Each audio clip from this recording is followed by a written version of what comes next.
episode, I don't remember the number, of Dear God Love Me, the podcast. I am your host, Ro McKenzie, author of Dear God Love Me, Volumes 1 and 2. Today I have my sister with me, Reeda Rivera, and so I'm going to have you introduce yourself to everyone and tell us a little bit about who you are and what you do.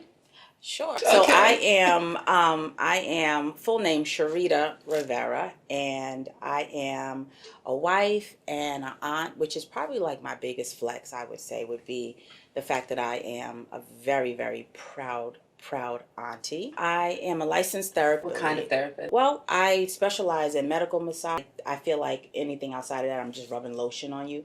I want to be able to help you fix the problem. Therapeutic. So, yeah, that's my thing. Today we're talking about seasons. Yes. Let's just start with your experience with seasons. I mean, obviously not winter, summer, spring, and fall. So in the book, when I wrote the letter about seasons, it was kind of like I was sort of in a place where I felt like everyone else around me was experiencing a certain season of their life that seemed like it was on the opposite end of the spectrum of what I was. And so it was kind of like, what's going on here? Like, am I living in a completely different world? So it was kind of like throwing me for a loop a little bit. But ultimately, I kind of settled on the fact that I have to be prepared for the season that I'm in. And most of navigating through whatever part of my life I'm in is making sure I'm dressed properly, right? And so I don't want to go into the detail, but just share with us a little bit of your own experience with, even if it's with the letter and the reflection or your own seasons in your own life.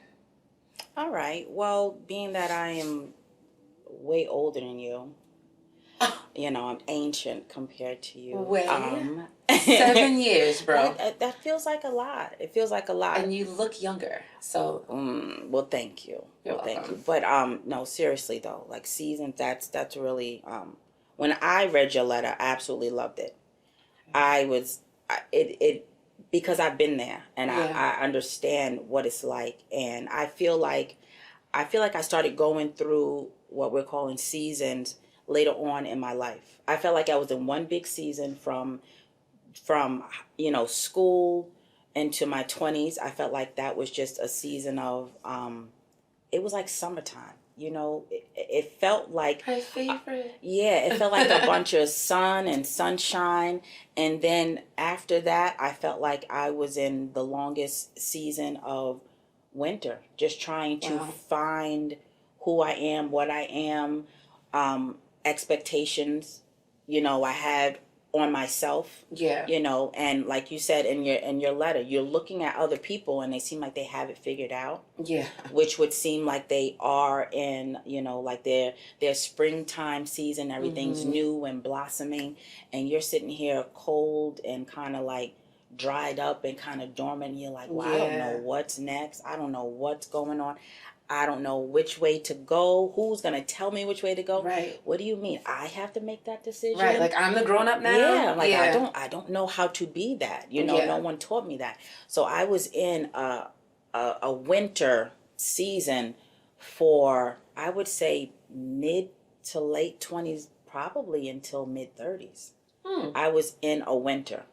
And, but the thing about with seasons is you can be in those dormant places, but it's not a place where it has to bind your mind, bind your spirit. Yeah. Do you know what I'm saying?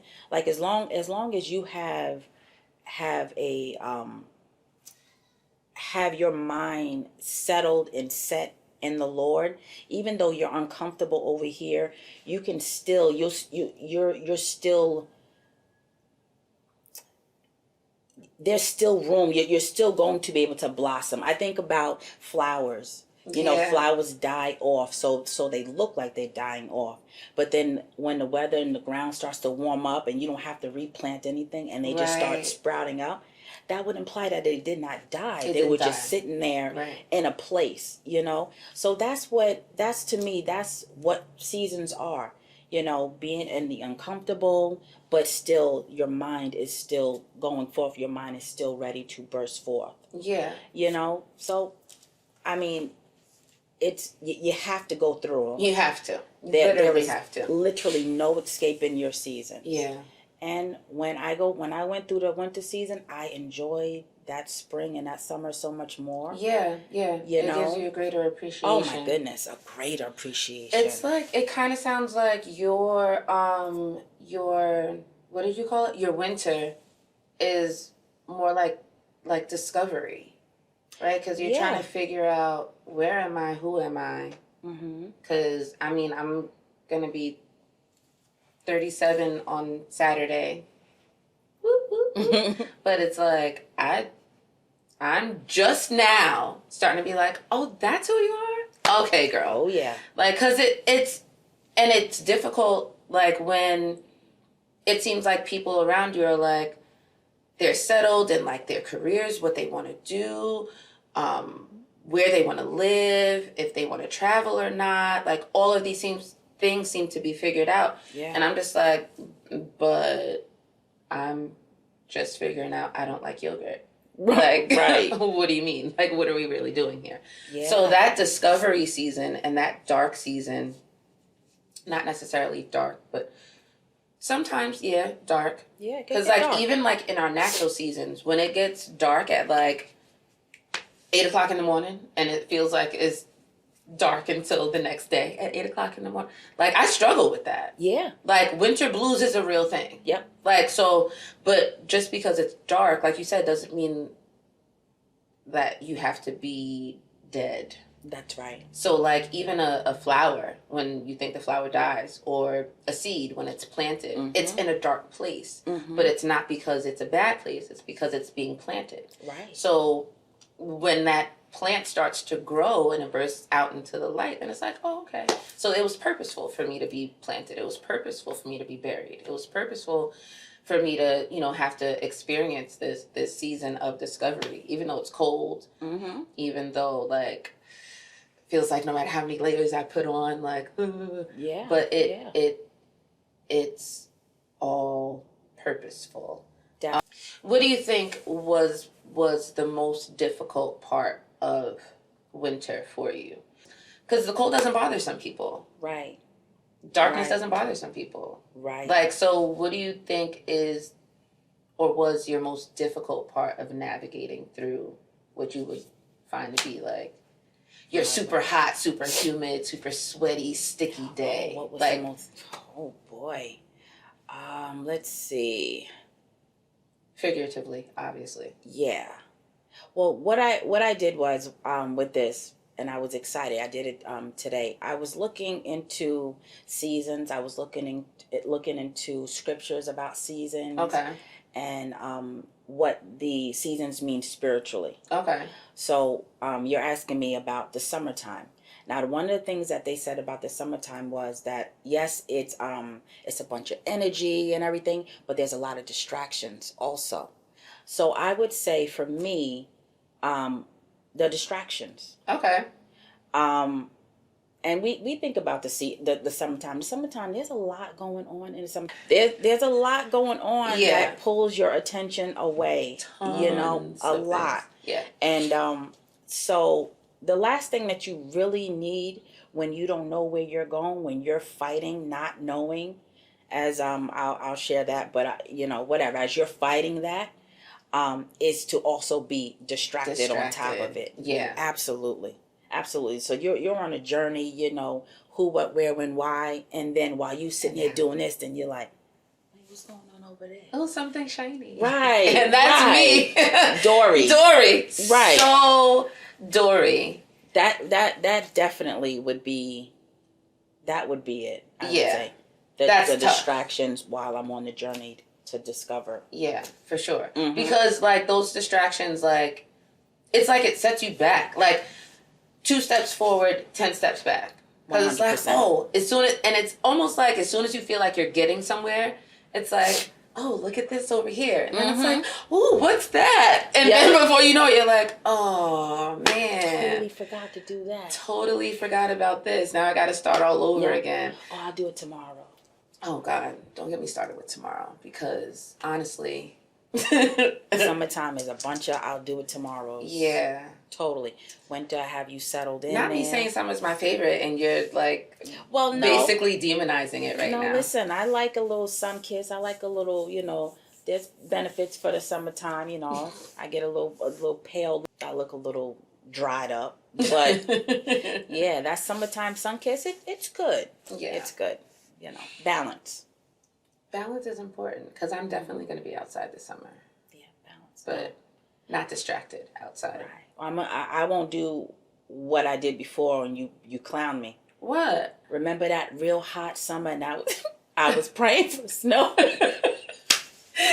Over the top. I was tarrying for snow. You're so over the top. I'm not going to get... You're talking about distractions. I'm not going to tell... You brought it up. I wasn't going to tell the people that it's the middle of June and July, and you're literally praying to God for... That's completely illogical. It is, but You really thought he was going to do it for you. Listen, you never know when. That is amazing. You never know. You have Lord, to ask. give me polar caps right now in July. Right. As opposed to just you could have just traveled. Like you could have gotten on a plane and gone some. But you know what though? That's actually. Because that's how I was starting to feel. Looking at other people in their season, it's like, just because I'm in proximity of this, it's like, God, give me snow in July. Please, give me snow in July. And he's like, first of all, you can get a flight and go on an Alaskan cruise if you want to feel a little cooler. Like, we can't be so consumed. Because seasons are temporary anyway. Yeah. No matter how you cut it. Yeah. Like, unless you're chasing your favorite weather around, like, seasons are temporary. So you got 3 months of it. Right. Wait. About that. My math is not. No, it's okay. It's good. Yeah, 3, 6, 9, 12. So you have 3 months of whatever season you're in.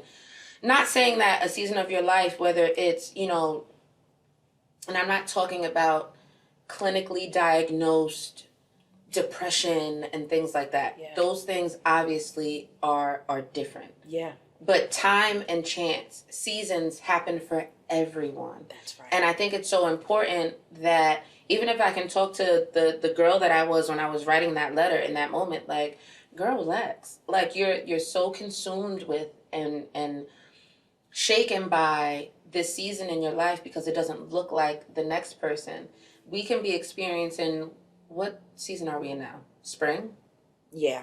It's spring here, but isn't it winter somewhere else right now? On. So like, and somewhere else it's fall, somewhere else it's summer. So it's like, you have to just look at the season that you're in and say, what can I get from this? Mm-hmm.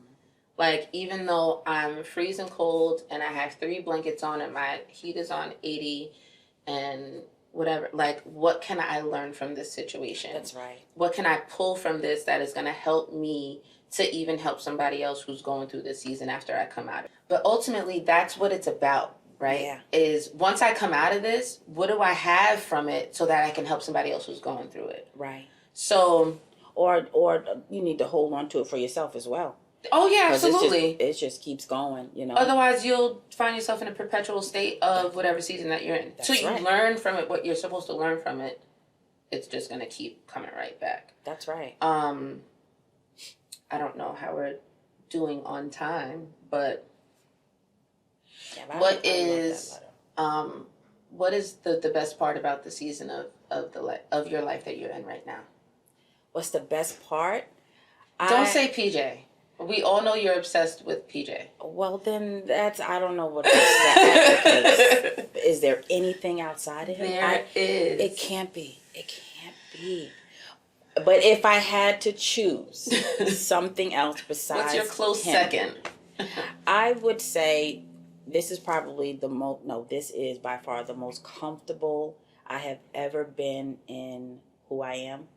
I love that. I am so comfortable in saying what I want to say respectfully, Uh-huh. sticking by how I feel, knowing what I want and going for what I want. That's important.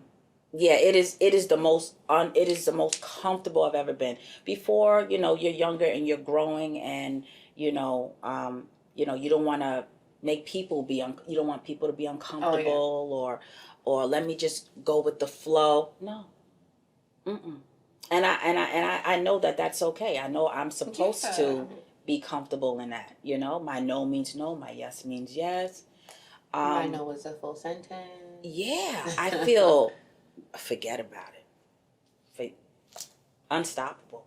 Oh, Really. I love that. Unstoppable. And it's all because of God. It's not even, this literally nothing natural came in my life to make me feel the way I feel. This is all God given, Yeah.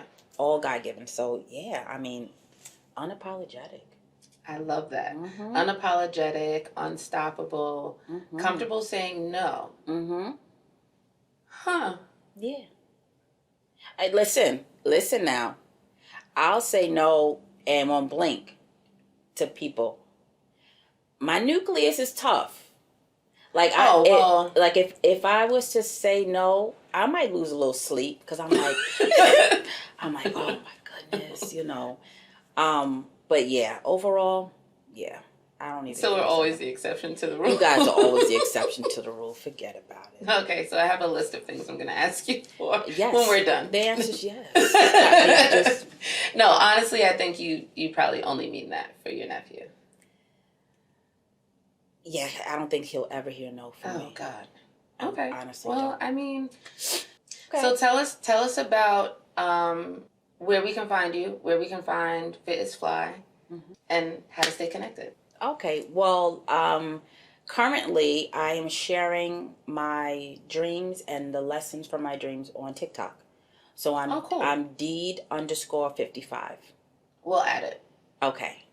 And I don't do too much on Instagram and Facebook, but TikTok has really been where I feel like the audience is broader. I'm getting more interaction on TikTok, and I love it. I was gonna write my dreams in a book, have a dream book, but this seems to be the better route. That's later, maybe. Yeah. You do both. Yep. I could do both. Faith in Transition, aka Fit. That's my baby. I'm still in the process. I don't want anyone to steal it because we want to stay saved. And these last and evil days, we want to stay saved. That is everything to me. Okay. I'm really, really excited for what's going to come from that. I do believe that will be my ministry name. Okay. Yeah, so more to come when it comes to that. Yeah. Definitely. Okay. Yeah. Well, this was fun. Yeah, I had fun always. That's why I was so excited for you to ask me. Oh my gosh. Yeah. You kidding? I mean, it wasn't like, oh my God, shoot off the fireworks, so much fun. But it is always fun to chat it up with my sister. Yeah. Okay, cool. So we know where to find you. I'll add it. Yeah. And we'll keep in touch with you. Love it. Thank you for coming. My pleasure. Thank you for being my number 1 fan. Now, always. Always. All right. Well, we'll see you guys later. Thank you for joining. Bye.